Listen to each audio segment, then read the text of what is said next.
All right, guys. Hey, well, we want to go ahead and get started on time. It is 12 p.m. And so first off, we want to welcome you to join the conversation presented by the Loan Officer Leadership Podcast and MGIC.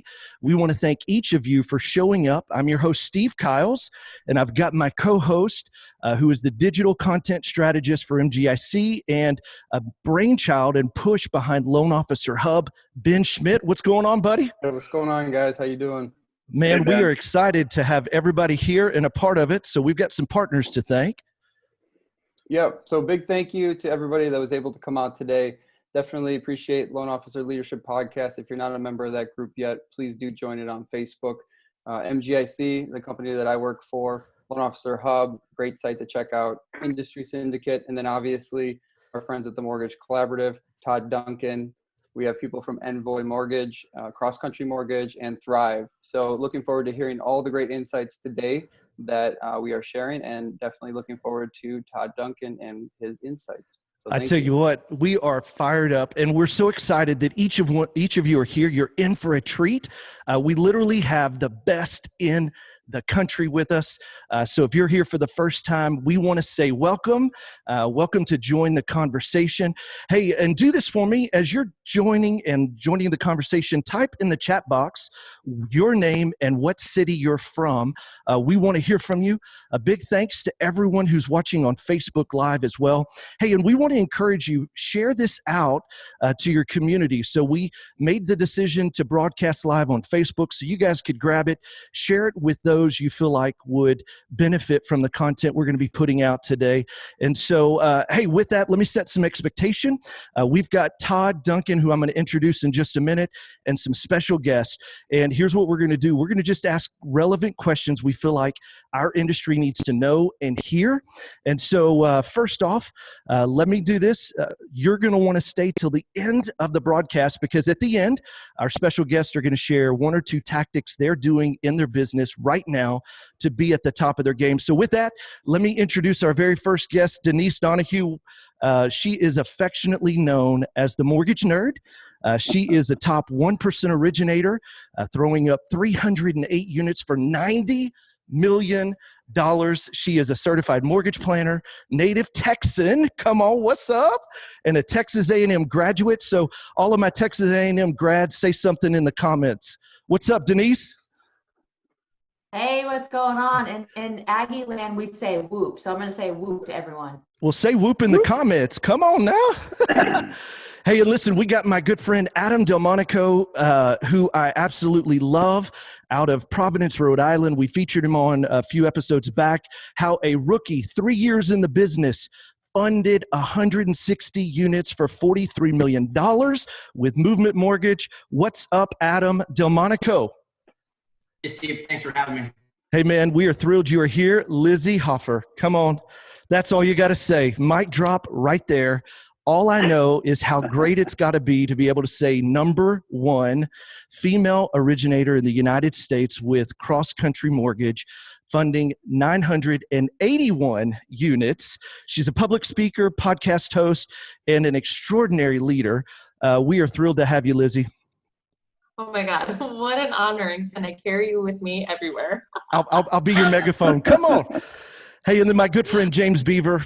We have known each other. We started our careers out together in the Houston market, my hometown, Texas, producing branch manager for Envoy Mortgage, the largest, most profitable branch for Envoy. Great thought leader, helping lead the Loan Officer Collective, a collaborative of loan officers in Houston. Brother, we are honored to have you here, James Beaver. Thanks for having me, Steve. Good time, buddy. It's been a while. It's been a while, but listen, all my Texas, Houston people, put some comments down below. We want to know that. Hey, and then drum roll, please, everybody. We've got a New York Times best-selling author, which I've read most of his books, over 16 books, including Time Traps, High Trust Selling. He's the mortgage industry's most popular motivational speaker and teacher with more than 25 years in the coaching world coaching, top producing sales professional. And it's funny, he's been featured in New York Times, Wall Street Journal, Entrepreneur Magazine, Success Magazine, Fox News, and I could keep going on, but he's the visionary force behind the annual Sales Mastery event attended by over 100,000 loan officers and real estate professionals, affecting and influencing over 500,000 people a year. He's the founder of High Trust and a new friend, Todd Duncan. What's up, my brother? Hey, man, I want your energy. Whatever you do in the morning, I want it, man. I want to take it, I want to drink it, and I want to infuse it, man. You are on fire, Steve Kyle. It's good to be with you guys. Well, we are thrilled to have you, my friend. And hey, we've got a ton of content. Everybody's going to be asking questions, and stay till the end because our guests are going to be answering tactics. So Todd, let's just jump in. There are people that may be new to the industry and don't really know Todd Duncan. Talk to us about your service to the industry, what got you in here or in this business, and what got you to where you're at today. Yeah, thanks. So, like most people, I think I did not wake up at the age of 5 wanting to be a mortgage professional. I didn't know what I wanted to do coming out of college. I had a degree in finance and marketing. Just so happens my Little League coach, when I was younger, also owned one of the top real estate companies on the West Coast, Tarbell Real Estate, and they had a lender. So it was the 4th of July after I graduated. I was in the backyard and he asked me what I wanted to do. And I said, I didn't know. And he said, why don't you be a mortgage professional? And I said, what's that? And he said, let me explain it to you. About a week later, I had an interview with the local manager, and about a week after that, I was hired. I had 90 days at $1,500 a month in a draw, and then I was straight commission 4 months out of college. And I had the good fortune of running into somebody when I was very young in the business.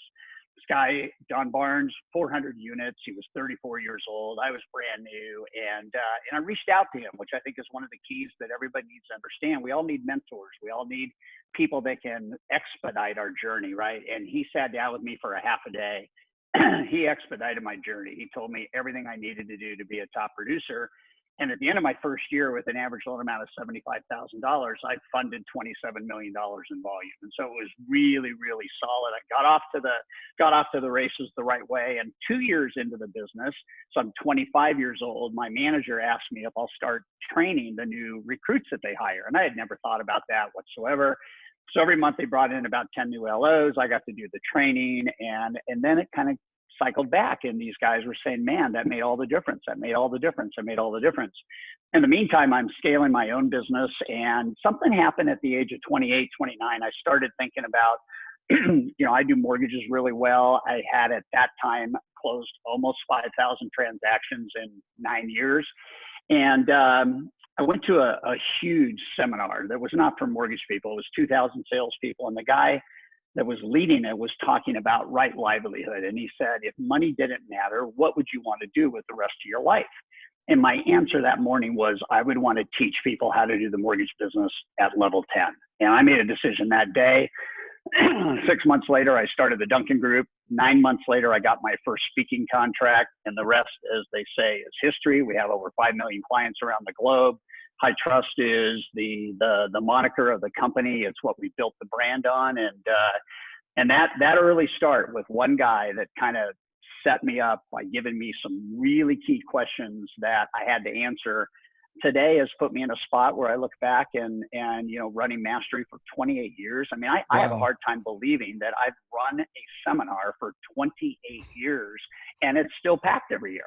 So I'm grateful, man. I'm grateful for the industry. I pride myself on helping people win. And I think what we do is we help people make more money for the right reasons. We help them make that money in less time for the right reasons. And we have them do that with less stress for the right reasons, because we want everybody to have a happy life and a happy bank account. And if you can do those two things, we're in good shape. Man, that's so good. Hey, let me ask you this. When you look through the lens of High Trust, what do you see happening today? So what we know for sure is that trust in the financial services is on the decline. It's been on the decline for the last 30 months. We do a global study every single year. We look at 28 different countries. And what's happening in trust is that technology, even though it is a play, has actually caused trust to suffer. It's interesting when we start to think about the decision I made when I was a young LO. The decision I made as a young LO was to favor relationship over transaction. And I decided that if I had the right relationship, I could, in fact, do the business. But if I just went after the business without the right relationship, I wouldn't have continuity, wouldn't have referrals, wouldn't have repeat business. And my mentor, that guy I just mentioned to you, he said, trust is the most important thing in the world. Because the opposite of trust, and this is for every LO, every manager, you got to understand this, the opposite of trust is tension. And you can't get anybody to say yes to anything if tension is high and trust is low. So in the last 12 months, trust in America in financial services has gone down 7 points. So that's a big number. That's a big number. And technology right now is causing upwards. If you have bad technology that isn't relevant, technology that isn't easy to use, and technology that doesn't communicate in the way it's expected to communicate, you can have over 100-point negative swing in NPS, which is Net Promoter Score. I mean, you can literally go from a 95 positive to 110 negative if you have the wrong technology. So I'm in favor of technology, but I'm in favor of technology supporting humanity. And what we're seeing right now with capacity, what it's at, there's a lot of break in trust, a lot of tough stuff going on, a lot of unemployment going on, a lot of furloughs going on, a lot of capacity challenges going on. So trust is getting tested. And I'll just say this to everybody: trust is your superpower. It is absolutely your superpower. If there is no trust, there is no business. Man, that's so good. Hey, and let me do this. I want to bring Denise, which has been coached by you in the past. And so Denise, everybody's going to ask a question. So Denise, why don't you take it next? I love that, what he's talking about with trust. And when I got licensed in 2012, the first thing I did was go to Sales Mastery, thank gosh. And then, but my question to you, Todd, is in the environment that we've been in, and I know all of us are, all around the US, so all of us are being impacted a little bit differently, but with COVID and having to work completely virtual, most of us go to the office every day with our teams and our loan officer assistants, our processors and so forth. What would be your best advice right now to a team lead or even just an individual loan officer staying in the mindset, staying in the grit? We're all juggling the refi boom with purchases. How do you lead in a time of quarantine life that we're in now? Yeah, so it's a great question, and I think technology does have a super positive role in this. The first word that comes to mind is whether we're under one roof or not, we have to be aligned, and we have to have kind of a common objective, and we've got to make sure that we balance load capacity with the right kind of borrowers for the right reason at the right time. And I think there's a lot of opportunity to use technology to rise to the occasion. A couple things that come to mind is daily huddles. Let's have a Zoom meeting in the morning. Let's have a Zoom meeting in the afternoon. Let's have 15 minutes just as a huddle. What are we going to do today? What are we trying to accomplish today? What are the tough hurdles we got to get over today? What are the victories we get to celebrate today? That kind of alignment is super, super important. And I think that the other thing that is really critical right now is that we need to celebrate. There needs to be some type of acknowledgement each and every day in the midst of the toughness of the industry. I mean, the capacity, the volume, rates being low. I mean, it's all going on, right? But we're working so hard, we're not taking enough time to celebrate and to really that a boy or that a girl, pats on the back, victory for the day, that type of thing. I just did a Coffee with Todd episode with two leaders, and they said by 5 o'clock every day, they want to celebrate one person. They have 40 people on the team. They want to celebrate one person a day that has helped achieve the goal and gotten through some of the tough times. So alignment is super important. Get people in their roles, have them do what they are gifted at doing. Make sure we don't fill the pipeline with a lot of loans that may or may not be able to make it to funding, because we don't want a lot of drag and friction and low ROI or no ROI. And then balance load everything. There's a point in time to say no to volume so that you can do a better job, so that you can say yes to more volume. And, those are things that come to mind immediately. Wow. Hey, isn't that interesting? Say no to say yes. Yeah. That's so tough to do. Seriously. Yeah. Well, man, that's so good. And Adam, you had a question. Yeah. Todd, good to see you. Thanks for being on. Hey, man. So you know, I can definitely resonate with your story. I started right out of college. I'm 25 currently. So thinking back to 27-year-old you, who was just named as a top 1%er for the first time, what advice would you give yourself that you know now that you wish someone gave you back then 5 years ago? You know, I was really thinking about that question, and the first thing that came to mind, Adam, is I really don't know what I would tell myself that I know now that I didn't know then, because I had the good fortune of finding somebody that knew how to do it, right? I would tell you the 3 major victories that I had in the first year that set up my entire career is I made a decision that relationships were more important than transactions. That was number 1. Number 2, I made the decision that I cannot scale this on my own and that I have to believe in building a team. And the third decision I made, and this was the most powerful decision I made, is every customer is a resource for referrals for life. And it was customer for life thinking in 1981. And I'll say it today, just like I'll say it, like I said it then, is if you want your customers for life, you have to talk to them during their life, and you've got to love on them during their life.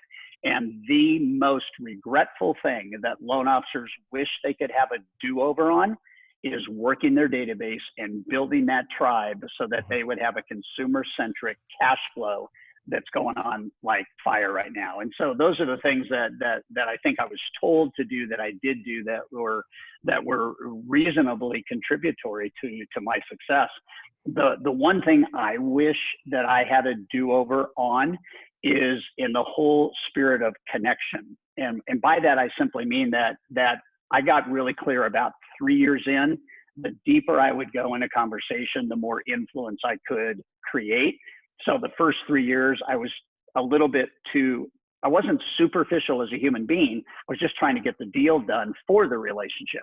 When I started realizing that deeper questions create deeper relationships, and therefore then more referrals, higher conversion, more stick-to-itiveness, less, going somewhere else. I wish I'd learned that from day one, that connection is the mother lode. And by the way, trust and connection are very symbiotic, right? If I go deeper with you, the deeper I go, theoretically, the more you will trust me with your mortgage, with big decisions you got to make, financial challenges, things like that. So those are the things I would answer that question to. 3 things I did well, and 1 thing I wish I had done better. That's awesome. Thanks, Todd. Yep. All right, Lizy. Lizy. Such an honor. So you've had the benefit of working in a ton of different economies. You've seen busts, you've seen booms, and even though right now most of us are experiencing an overwhelm in refinances, there's still a lot of anxiety and fear with what's to come, especially with forbearances and furloughs, and if we're going to see this second wave. So knowing what you know now and having to have sold in a variety of different types of economic climates, what do you think is like one tried and true prospecting tactic that people can implement in any economy? So I think that the first thing I would say is that markets come and markets go. Every refinance has to have a purchase at some point. So the two are symbiotically linked. And I would start to be thinking about, it's not the market that we're in, it's how we're in the market. And when I first got into the market, I'll just share this real quickly. Prime was 20%, unemployment was 13.5%, consumer confidence was at an all-time low. FHA and VA was 17%, 5 points. The sky was falling. Everybody thought that nobody would buy a home. And what I chose is I chose to redefine fear, okay? And so most people think fear as a word is negative. I define it as positive, face everything and rise. That's what fear really stands for. No matter what the market is, face everything and rise. And so what I did is I made a decision that everybody thought we were in a recession. Everybody thought the sky was falling. So I had a button made up that I wore on my suit calling on realtors. And the button said, rumor has it we're in a recession. I'm not participating. And I made a choice. I made an attitude choice. The rest of the world can go down in flames, but I'm going to be the most optimistic person in the world. I have a cup right now that says, my cup is always full. I drink out of this cup every single day because attitude drives everything. So what's tried and true in any economy, you're closing loans where first and second together is 18.5%. You better be freaking optimistic or you're not going to get any business whatsoever, right? So I chose optimism, I chose attitude. And I think the other thing that is absolutely true in any difficult season is tough times never last, tough people do. We have the brilliance of a great market. Hard markets are hard. Easy markets are hard. The market we're in is hard, even though rates are low. And so you've got to approach everything with positivity, and not just superficial. You got to believe it. You got to believe that deep down in your heart, you are destined for greatness, and you've got to own that. You've got to own your future. You got to own that economies define your future. Economies define who you become, good or bad, So that's what I would say about, kind of the tried and true. I don't know if it's the right answer, but that's kind of my attitude. Hey, Todd, mic drop, brother. Mic drop. That is come on, man. Like, I feel like we got to all do some comments down below. What was your best part? Like, we're done, guys. We'll see y'all later. That was so good.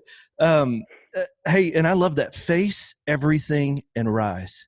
How powerful is that? And then when you really get good, the same word stands for feeling excited and ready. Why would you wake up every day and let fear overwhelm you? Why don't you feel excited and ready? Let's get on with it. Okay, James, you're up next, bro. Come on, James. I don't know where to go from there. Todd, I love that you early in your career started coaching new loan officers to perform at level 10. That's something I'm passionate about here. We've been bringing in newbies and love coaching them up, and I know a lot of them are listening right now. Before the COVID hit, I know they were really getting out there and trying to meet people, right? They're just getting started, meeting key relationships for the first time. They don't have a lot of transactions through which they could build rapport and things like that. What advice would you have for a complete rookie as a loan officer who's struggling to get face-to-face with people? There's only so many Zoom calls people seem to be willing to take on. And so I'd just love to hear your thoughts on advice for newbies who need to get out there and start building relationships as they begin their careers. So I think, James, thanks, and congrats on your success as well. I think it's really important to follow the playbook, right? And the playbook, whether you have a face-to-face legit and you're 3 feet apart from each other, or you have a face-to-face and it's on Zoom, you have to use whatever the technology and whatever the circumstance that you have is, but the playbook stays the same. And so for the newbie, if you will, the playbook is you have got to target, somewhere between 30, 40, 50 realtors if you're new. And you got to do that in 60 to 90 days or so. It's the tsunami effect, right? And so in the High Trust Sales Academy, we teach the idea of how do you create urgency and value, right? Which today a newbie has to create value. And in the old days, it was a FedEx envelope, it was an autographed book, it was a business letter. Today, it can be a video brochure, it can be that same FedEx with a video in it, or a thumb drive with some ideas on it, whatever. But I've got to reach out. And by the way, the time to reach out is now, because most lenders are not working their realtors right now, right? And we know this, and we know that this is gonna happen. And so if they can get about targeting, and they can, partner up with a title company, or partner up with an escrow officer or an attorney, and figure out, even with some of the MTA reports and things like that, who are the agents that are really worth me going after as a newbie, not the top producers, not the bottom, but somewhere in the middle. And what if I just desired to introduce myself to one realtor a day for the next 30 days? So 20 new realtors for the next month.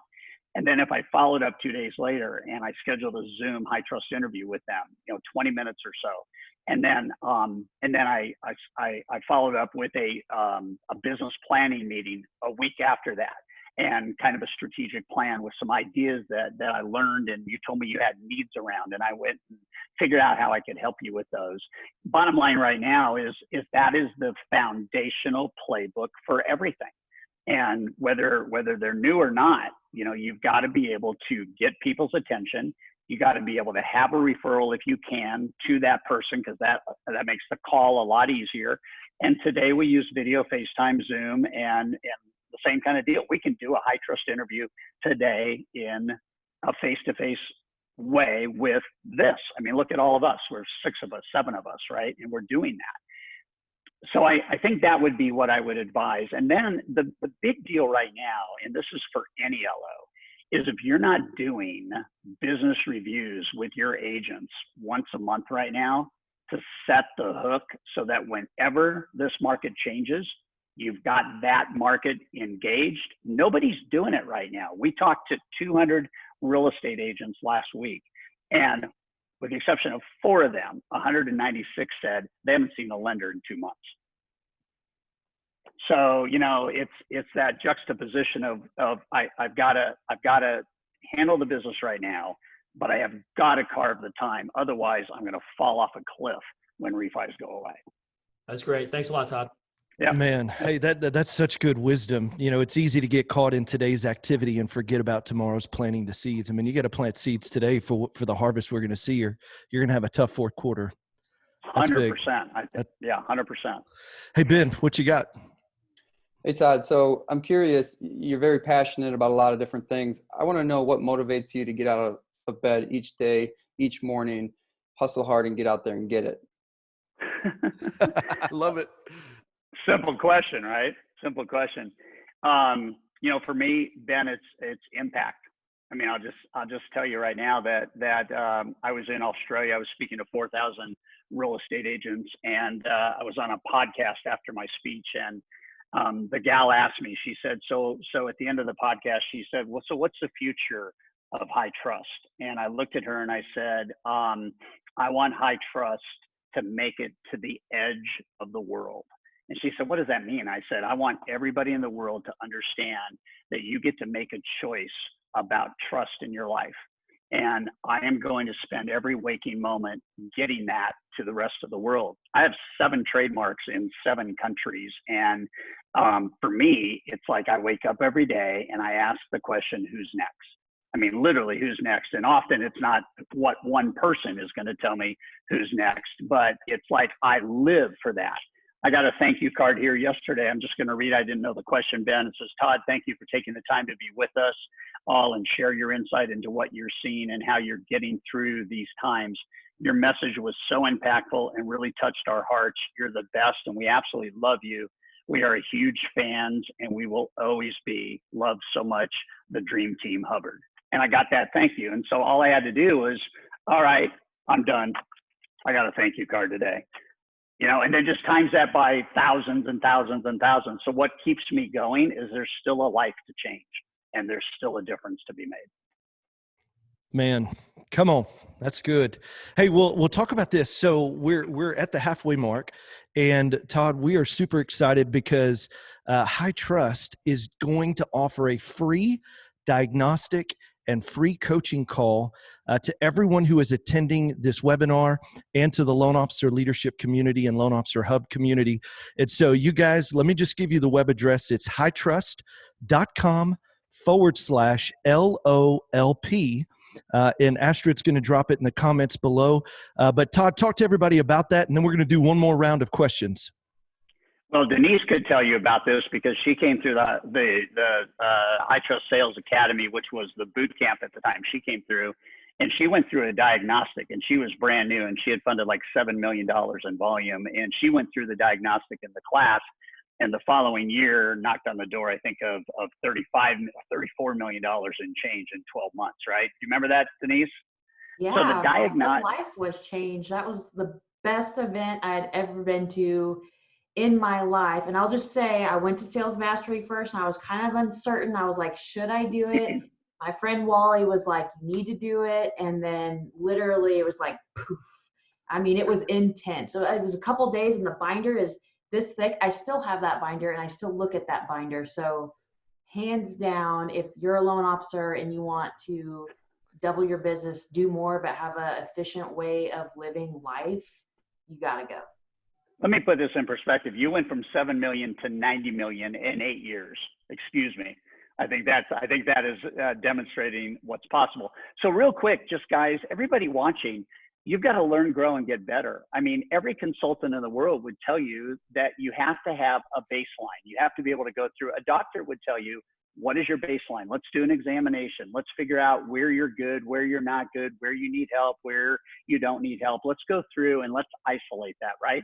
So this diagnostic is free. It's just, you know, whether you do anything with it or not, just go through it and let it move you to understand what you're doing right, what maybe you could do better, and maybe what isn't even on your radar that you need to be thinking about. And then once you have that diagnostic complete, let one of our certified coaches just walk you through maybe the one or two things on the diagnostic that you really feel are important to your future. No obligation, no strings attached. I wake up every day and I tell my coaches, we are here to make a difference and change lives, period. So do the diagnostic, you know, get a copy of it, hit the button, have a certified coach, have a call with you. And here's the deal. The market's going to change. We know that. Nobody knows when, but the market's going to change. And the question is, do you want to be ready when the market changes? And if you don't want the income you're making now to get split in half, because it's going to take you another year to get the regular business back up and running, you need to do this. And it's a beautiful, beautiful tool, Steve. And it's free, and it's for the community. So you guys do it. Right. Hey, and listen, let me, and jumping back into some of the questions, because just thank you for your contribution and what you do for our community and for this industry. Hey, but I've watched a lot of your social posts through C19, and really you've talked about push versus flow. What do you mean by that? So there's a book out that's called The Surrender Experiment. It's by a guy named Michael Sanger. And here's push. Push is you try to make things happen. Push is you try to execute this. Push is you try to control this. Push is, you know, that's push, right? Flow is to understand the gift of a moment. And every moment is a gift. Every single day, you and I probably are exposed to maybe hundreds of different moments. You know, do I turn left? Do I turn right? Do I go forward? Do I slow down? What's good about this? What's bad about this? What does this mean to me? What lesson can I learn from this? And the deal with flow is to understand that everything does happen for a reason. Everything that gets presented to you requires you to look at that thing and decide what it means to you. And depending on how you handle a moment determines what happens in the next moment. So flow is not throwing your hands to the air and saying, whatever happens, happens. That's not flow. Flow is to have curiosity about every circumstance that you're involved in, and just to have a mindset that, okay, so this happened, what does that mean? I'll give you an example. So I don't know, first week of April, we had to cancel the High Trust Sales Academy. Okay. And so if you look at push, you go, holy cow, you know, that's a big chunk of money to the company. You know, what are we going to do? What are we going to do? What are we going to do? Instead, we took a deep breath and said, what might this be teaching us? You know, if you're an event company, what does COVID-19 actually tee you up for? What's the innovation that can come from a challenge? What breakthrough can a breakdown create? And what is good about anything that is happening? And how can I go through that moment to leverage what I do next? So as a result of that, we get to affect 150 people at the Academy. That's the lid. We tap it out at 150 people. We converted, we pivoted immediately. And I have now impacted close to 35,000 people in 1 month since that decision. Yes. By just going online every morning at 9 o'clock and having what's called Coffee with Todd. So what's good about losing the Academy? Well, nothing. But what's good about it is we just impacted like 3,000% more people. Mm. So that's Man, flow. that's awesome. That's powerful. Yeah. Man, how you handle a moment determines your next moment. Right. Man, and isn't it interesting? We've really seen two sides of the industry, Todd. We've seen people are either paralyzed in fear or people are choosing to innovate regardless of fear. And I think that that's really where the pendulum swings, is that, you know, what you're talking about is allowing tough times to create a different flow and innovate in a space that'll give you more impact. Man, that's powerful. You have to have the right attitude. Yeah. If you don't have a flow attitude, you will get boxed in, and fear will take on that negative. Let's face it, fear is just a word. I decide the emotion I attach to it. So when you're in flow, there's nothing negative. Everything has something a purpose. Positivity. Yeah. So good. Yeah. Come on, Denise, you're next. Man, so many good nuggets. All right, my second question was this was something I actually learned going through the High Trust Sales Academy. And before I went to it, and I think a lot of loan officers have the same mindset, is that in our industry, with how our days are set up, it's nearly impossible to time block your day, your month, your year. I have that challenge with some of the team members I have on my team, is that they're like, oh, it's just not possible. This curveball gets thrown at you. And then before they know it, they're busy being busy, but they didn't get a whole lot done. So Todd, what would you say to the loan officers or even loan officer assistants that might be listening? Can you actually time block your day in this industry? And what would you say to those who don't maybe believe that? Okay, so I would say not only can you, but you have to. And I would tell you right now that time blocking is the path of hardest resistance. If it were easy, everybody would be ordered, scheduled, and balanced. The deal is people miss two things.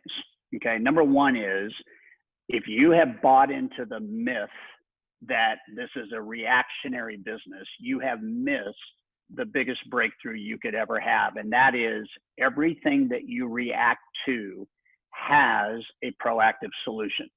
So reaction is the byproduct. It is a systemic break in proaction. Pro means do in advance, re means do after it's required. So I have to look at what are the things I normally react to.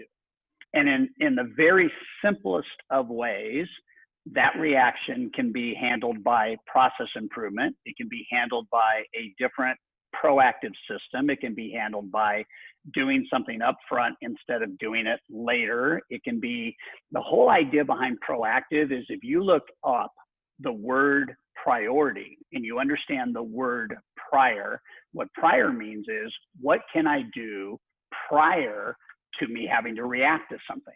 And that's the big thing that people have to get. So when something happens, I have to say, why did this happen?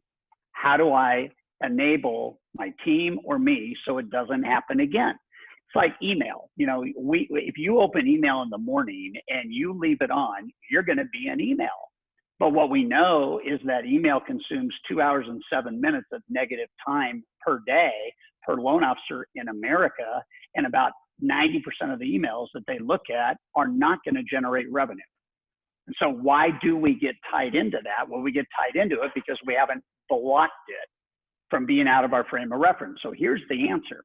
The answer is, time blocking only works if you block what interrupts time blocking. That's the key right there. I can have a time block all day long, but if my doors aren't shut, if I turn my whole thing around right now, my doors are shut. I got 20 feet of glass doors here. When they're shut and you're on my team, you cannot interrupt me. You can't stand at the glass and knock. You can't. I turn email on twice a day for 10 minutes each. I don't want to be tied into that. Now you might be saying, well, what about all the refis today? What about all those emails? Well, great. Do you still want to be the person that decides which 2 out of every 10 emails are the ones to read? So time blocking is never going to go away. You should do 3 things every single day. You should talk to borrowers, you should talk to referral partners, and you should develop a kick-ass operational experience for the consumer. That's it. If you're going to be a Lizy will tell you this, Denise, you didn't go to 90 million because you worked harder. You know? And so here's the deal. People try time blocking for an hour and it doesn't work, and so they give up. I teach it. I'm still trying to perfect it. And I've been following it for 30 years. So here's the deal. Flow. An interruption is a positive thing if you decide how to prevent that interruption from ever happening. You have to have a prevent defense so you can play offense. Everything that's reacting, causing you to react, causing your team to react, dollarize that out, and it is costing you a fortune. That's so good. Man, that's good. Yeah. Come on, Adam, you're next. That just might have changed like everything about my business forever. Like one little nugget. My question did kind of get answered, so I'm going to go off the cuff a little bit if that's okay. So I just want to get your opinion a little bit on work-life balance, just because as a loan officer, I mean, we all know you never leave done, right? There's always something else that you can be doing. So especially, being early on in the industry, how do you shut it off? How do you have that work-life balance, or do you not believe in work-life balance and you just believe in just go till you drop now so you don't have to later? So what's your opinion on the work-life balance? So let me say, first of all, I love the fact that you've asked a random question, because I'm going to give you my first answer. If you don't put boundaries on your business, you will not have balance in your life. Period. End of story. And I will tell you that the longer you work in any given day, the less productive you get per minute. So the idea behind work-life balance is schedule life boundaries. When do I start? When do I end? Okay, and then make the business efficient in whatever time frame you're allocating for the business. What I mean by this is you cannot multitask after work. You cannot go home and be committed to your family and to your technology at the same time. You have to be able to understand that the top 10% of workers in the world, okay, they work 52 minutes and then they take 17 minutes of break time. 52 minutes of productivity, 17 minutes of break time. 52 minutes of productivity, 17 minutes of break time, and they're the top 10% of income earners in the world. So you don't get paid on how busy you are, and you don't get paid on how many hours you work. In fact, Stanford will tell you the more hours you work over 55 hours, the less any 1 hour contributes to growth and to success. So I tell people, Adam, you're going to love this. I say, you should actually work 24/7. That's the only way to be successful, 24/7. And most people think 24 hours a day, 7 days a week. And I say, so what does that actually mean? And you guys are going to laugh, but it means 24 hours a week, 7 months a year. That's what it really means. Yes. If you can be, no, seriously. Yes, you I'll take that. I got to, done. Hey, check it out. We're all going on vacation after this, brother.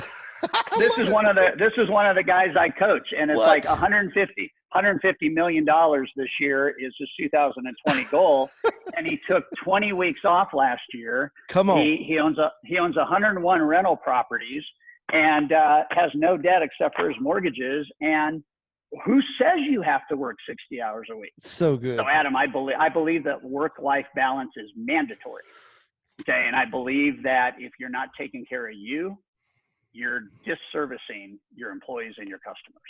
I just want to take care of number one. I just want to say thank you. My girlfriend thanks you. So thank you for that. I love it. Make sure she fills out the diagnostic, and we'll do a free coaching call with her. Go ahead, Lizy. Come on. So Todd, one of the questions that I actually get challenged with the most is people want to know like what the secret ingredients are to be successful. And every time I give them the answer of just like prospecting consistently, they're always like, well, no, what's the real secret sauce? So I think in all of your experience of interviewing top producers, right? What do you think the key, like the similar ingredient to everybody is? So I think the first thing, Lizy, the first thing is vision, and all top producers have vision. They have some clarity around where they want to go, and they balance that with purpose, which is, why do I want to go there? So there's a difference between just waking up and saying I want to be number one, and waking up and saying I want to be a top producer. I want to leverage my God-gifted skills, and I want to do this business this way, and this is why I want to do it. There's a point in time where you realize, as a top producer, 900 units. On what planet? Right. On what planet, right? Yeah. And you would go, well, 900 lives, 900 families, 900 distinct, indelible moments of light and impact that I get to have on people's lives. And that's inspiring, right? The other thing behind vision is, and you understand this as a top producer. In fact, everybody on this webinar, on this panel understands it. The higher your vision, the more grit it will take to get there. Mm-hmm.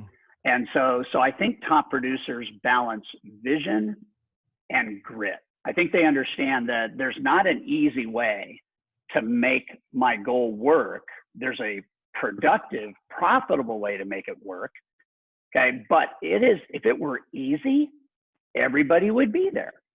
So the hard road is the hard road because it's hard to get on and it's hard to stay on. That's the road of vision and grit. The easy road is the easy road because it's easy to get on and it's easy to stay on, which is no vision, no grit. I'm going to take the business as it happens, blah, blah, blah, blah, blah, blah, blah. So top producers are intentional, they're purposeful, and they know that it takes grit to get to where they want to go. And they don't give up. They just don't give up, but they have the right reason to do it. It's not for accolades. It's because of an indelible impact. I don't have to do what I'm doing right now, but as I said, there's still like 3 billion people that need to hear my message. I love it. I knew you'd have a better answer than I do.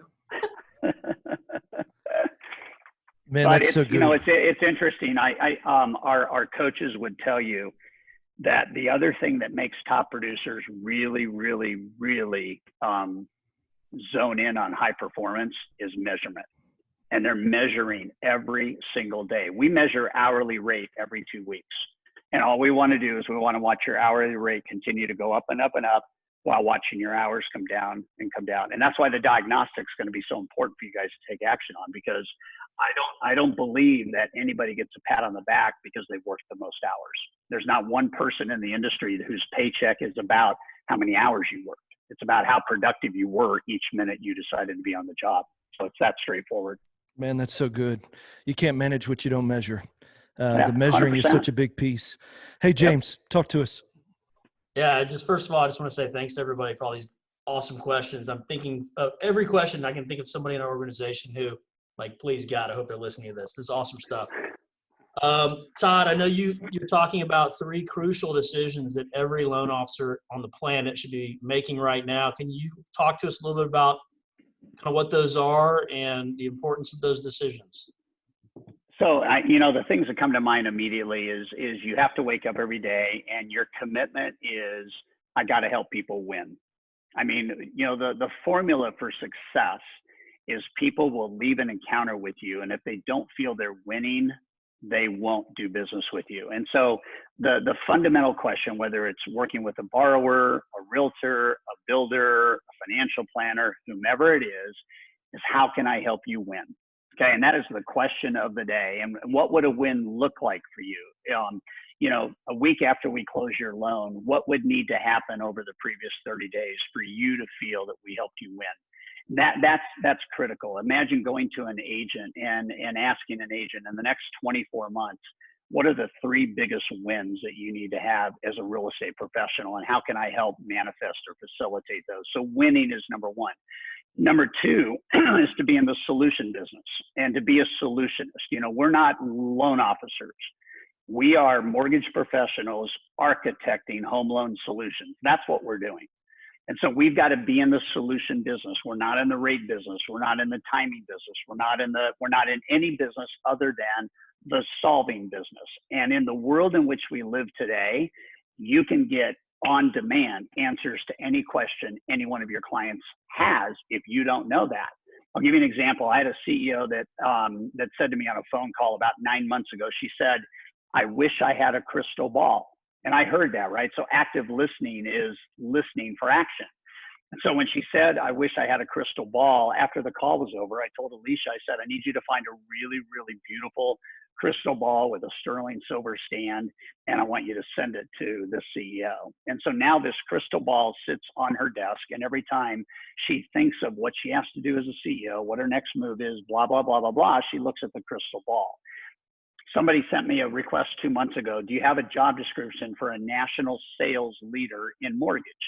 And I said, yeah, I'll get it to you in a couple hours. So I didn't have it, but I put my team on it. And within about 15 minutes, we had 4 really great job descriptions for a national sales leader in mortgage. We sent the links off to this other person. It was like we were heroes. So you got to be in the solution business. I got to help people win. To do that, I got to be in the solution business. And then the biggest thing is I've got to engage. And I think the biggest mistake LOs make is they are not engaged with their clients. The gears are not in sync, right? And so we have this idea of what is really true relationship look like, right? And so write these down. Chemistry. If you don't have chemistry, you will not have a relationship. Number 2 is conversation. If I don't have chemistry, I'm not going to have the same kind of conversation. Conversation leads to collaboration.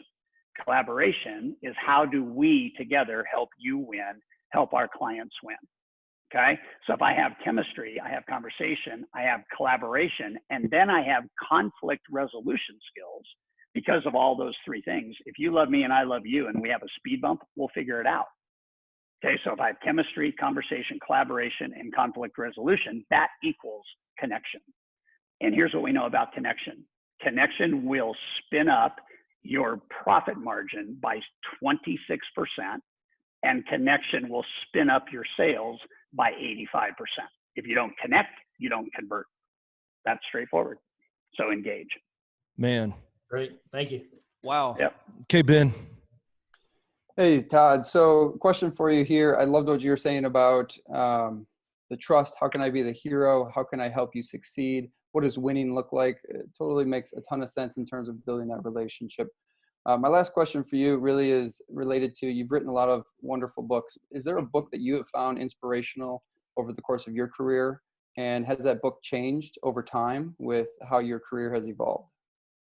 Yeah. So the first answer is, there's so many books. I don't even know which one, to point to, but I have been a book reading junkie from day one. My grandmother gave me a book when I was 16 called Success Through a Positive Mental Attitude. The last thing a 16-year-old probably wants to do is read a book on positive attitude, but I read it. It was by W. Clement Stone and Napoleon Hill.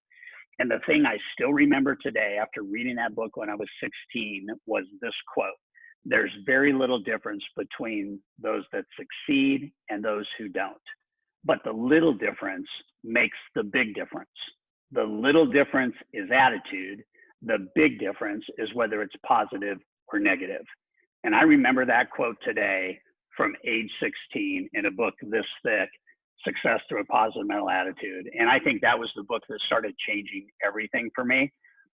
And then early in my career, I read Napoleon Hill's book on just the whole persona behind being wealthy and rich, right? And there's so much about not money that makes you rich. And when you have the stuff that doesn't have to do with money, you end up attracting money.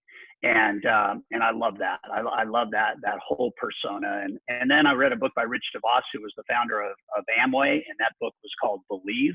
And I believe at the heart of everything is you got to believe. You got to believe that you can do it. You got to believe in your potential. You got to believe in your God-given gifts. You got to believe that there's a reason you're here, and you got to believe that you can make a difference. And if you believe at that level, the world is your oyster. That's simple. Man, love it. Hey, and let's do this real quick. I'm going to have Ben. Do you want to say anything with MGIC? We're gonna get the end. Todd, you're going to give us the closing bit. But what I want to do is next, I want Ben. You say something, anything you want to talk about with Loan Officer Hub, and then we're going to have Denise. The same order. I want to hear 1 or 2 tactics in 60 to 90 seconds of what you're doing, and then Todd, I want you to give a closing thought, and then I'll end the session together. So Ben, anything you want to add? Yeah, just might as well mention Loan Officer Hub. We have a brand new podcast page, definitely worth checking out. Our goal there is only the best content makes it on. So everything is worth your time. And 99% of it is not MGIC owned content. So it's thought leaders across the industry to really spread that wealth of information. And MGIC just loves each and every one of you, and thanks you all for being on here. Hey, and thank you for being such a big voice in this industry. We love what you're doing and really leading the charge. Okay, so my favorite part, Denise, not my favorite. Todd, you got to know, bro, I got like 2 pages of notes. It is insane how many great nuggets in the insight. Just on a personal note, I've been doing this 18 years, and you were one of the first people I started listening to. And it has been an amazing journey. It's an honor to be here. Now, Denise, give us a couple of tactics. So 60, 90 seconds, what are you doing to produce 90? And I know your goal's 100 million. And a little known fact for you guys watching, she's an identical twin, and I'm an identical twin. So what's up for twins? Come on. I love it. Hey, so, okay, give everybody, what are you doing to win? How are you going to break 100 million this year? Okay, so I kind of have a confession. This goes back to Todd's time blocking. And so I've been in this business since 2012, and I kid you not, I'm trying to get better every single day, week, month on managing my emails and my inbox, because holy crap, you just like get sucked in. So here's my confession. Within the last 7 days, I have actually set up more rules in my Outlook email inbox that helps me shuffle through 300 to 400 emails a day, that now I can tailor make it so that it's just the important stuff. I don't know why that took me so long to do. It's been so magical in my brain. My brain cells don't even have to pay attention to that. I can look at it later. So number one is there's tactics that you can do in your Outlook calendar or your Outlook inbox to make your time more efficient. The second thing is my private Facebook group has been a game changer for me in the last year. I'm very public with social media, but I coined myself as the mortgage nerd. I have a nerd club alum. And so to get in my private Facebook group as a real estate agent, I have to be your exclusive lender. And in that group, I offer very strategic, special content that the masses don't get, that they can basically swipe and adapt and use for their own stuff. I don't need the praise, but to get in the group, you got to do the dance with me. So amazing, that's something amazing. that I've been able to leverage a lot. Hey, Denise, and while we're in this, I'm going to get you to commit to join the Loan Officer podcast, and we're going to share it, and Ben's going to put it on the hub for us. Would you do that? I'll do that. Okay, we got to do it. Okay, so I got you. Hey, and Adam, talk to us. Couple strategies. I'm just glad that Denise isn't in my market. That's what I'm happy. That's my but as it pertains to realtors, my whole motto and thought process is focus on deal number 2. Deal number 1 is easy to get. You have coffee with someone, you hit it off, they give you a shot. But focusing on deal number 2 is the most important part, just so you don't burn bridges, you don't, drop the bread when you get it. The process is the most important part of what we do. Like Todd said, it's got to be systematic. It's got to be smooth all the way through, because if you get a deal from a realtor, that's great, but can you get the second one? Closing a loan is super, super hard. So just creating that smooth process to get deal number 2, that's definitely the most important piece, especially for young loan officers who are just starting, who you have to go shotgun. You got to just spread yourself wide net. But to get, your top people, it's just focus on deal number 2.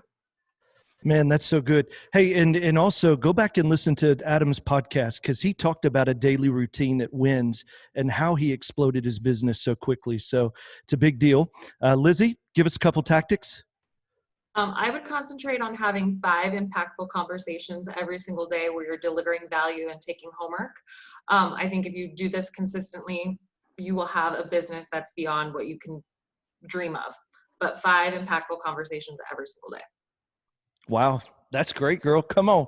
Hey, now tell me, what's the homework? What do you mean by homework? So one of the things that Todd said was, if you actively listen, you listen to take action. So I constantly am listening for ways for how I can provide value back to my real estate agents or my clients. I think that if you live and lead by that, you're giving out so much more. People automatically feel committed to helping you succeed. So Wow. I just do that on a committed level every day. Yeah, that makes sure you're not just listening. I mean, it's easy to have a conversation, but to take action's a whole different step, girl. Mm-hmm. Huge. James, what you got, brother? Yeah, so, it's always been really important to me to do the best I can to educate the customer, make sure they feel really informed and that they're choosing the right decision. They know why. The challenge as volume has picked up is to be able to get adequate time with everyone. And so while I've been doing video for years, with just me talking and everything, I'm doing a lot more kind of screenshot videos where I'm walking through things and explaining. And I'm getting a lot of great feedback from our clients who can go back and watch it with their spouse at a later time. They can rewatch it multiple times. So really just getting more into the use of video technology from the kind of walkthroughs and going through things, just educating virtually that way is really leveraging our time, and our customers still get that kind of feeling of being equipped, and they understand why they're doing this or that. So. Man, that's a great strategy. Hey, and listen, does any of the special guests, do y'all have a question for each other?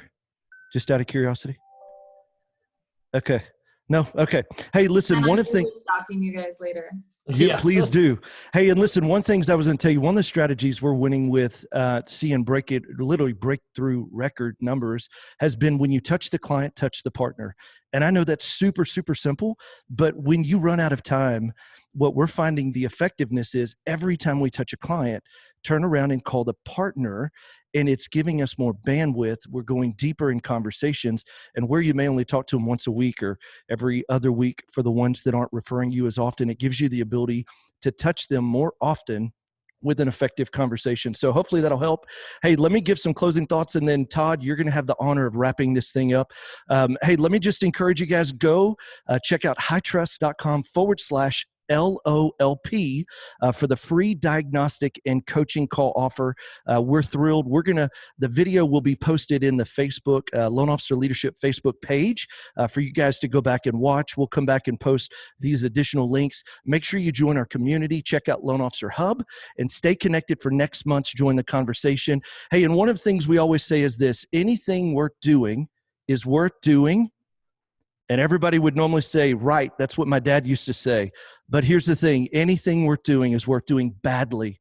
Just get started. And with that, Todd, give us some closing thoughts, and let's hear from you. Well, two things on that note. I would say that you've got to embrace failure and resistance. I mean, the greatest thing about being a top producer is you're just failing faster than other people, and you have a more positive attitude to failure as a gift. So try things, risk. If you don't take risk, you're actually creating more risk. And so embrace the idea that just like daylight's not possible without darkness, success is not possible without failure.